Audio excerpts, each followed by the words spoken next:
All right, so we see now how we set database hosts and how the shared memory is uh, is used across the network. But how do we actually get to the memory? What is the memory addressing scheme that we use?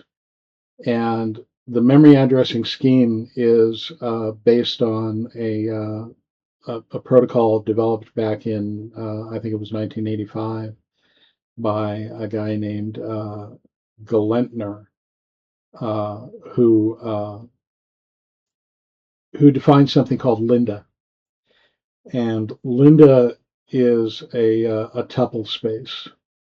And what it boils down to is that you can define three indices that allow you to add to access a piece of data. If you can define three pieces of unique information, then you can uniquely identify a piece of data. That's what I want to say.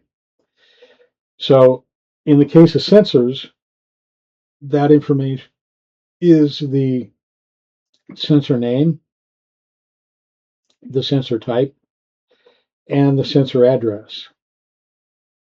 So the sensor name might be, you know, the outhouse CO2 sensor. The sensor type would be a CO2 sensor, and the sensor address would be Bob's outhouse. You can search on any one of those three. So you can say, show me all the nodes that have Bob's outhouse, all the sensors that are in Bob's outhouse, or show me all of the sensors that are of type CO2, right? Uh, or show me Bob's sensor, or show me these sensors, right? What the what the definitions of the tuples are, what the tuple indices are, is up to you, and it's something you define as part of your design. So let's say that you have two programs. Uh, one is, or let's say you have one program and you're running multiple copies of it, and they have to coordinate with each other. Similar to what the communicator does. So you want to run one program in New York and one program in Seattle, and you want them to know about each other and to share data with each other. So in tuple space, in the memory, you might address it as the program name, so this is program foo, and then the variable within the program, like this is user data, and then the user ID, which would be unique to the guy in Seattle versus the guy in New York, right? So now you've got two addresses in memory where you can store a piece of information. Let's say it's a a game definition, right? So you might have you might have backgammon dot player one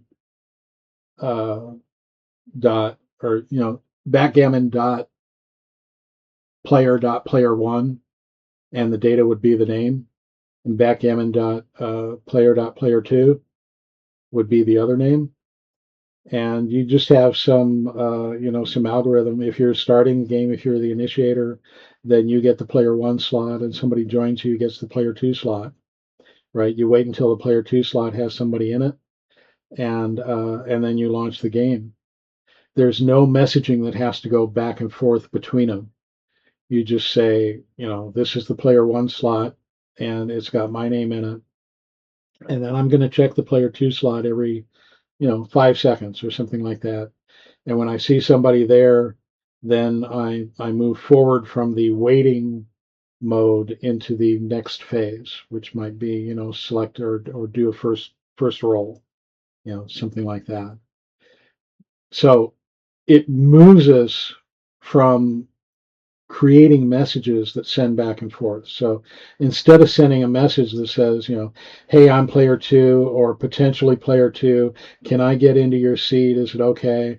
And you get the message over and you say, oh, is anybody in player two right now? Oh, okay, no, not yet. So then you update your local memory with player two's name and you send him back an act that says, okay, you're player two now. Here's the rest of the board. Here's the rest of the memory that you need to take a look at so you can reestablish your own context.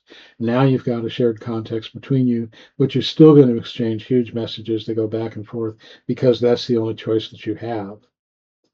That's what we're getting rid of. Okay? We're going to get rid of all that and we're going to say, we're just going to wait until somebody joins the player two space. Okay? Makes sense? Seems a lot easier to me. So it opens up a whole new world of possibility. I want you to think about that because if you can think of a better way to do it, I'm all ears. But so far, I've had enormous success with this. The ability to define arbitrary memory locations using my own protocol and to store in those locations not a simple register kind of thing like we do with assembler, but to store an actual JSON bag structure that has complex stuff in it, right? I mean, when I say game state, it's game state. That's it. So you get game state. You don't have to say, what is player two color, what is player one color, all that kind of stuff. You just get game state. You know, that that cuts down on so much that we're doing that is so assembler like, right? And it moves us from assembler up to C. And now we can start writing libraries that work on this stuff, right? So we can write libraries that say, this is a tuple management library for for game lobbies, right? For a card game lobby, and this is a different one for a racing game lobby or something like that, or maybe they're all the same, right? It's something to experiment with, but the way to think of this thing conceptually is as a single program that's multi-threaded, and you have access to the memory, all the memory in that program, right?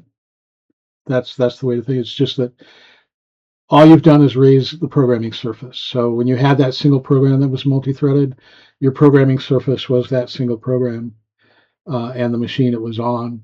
Your programming surface is now the entire internet, the world, and the world that it's on.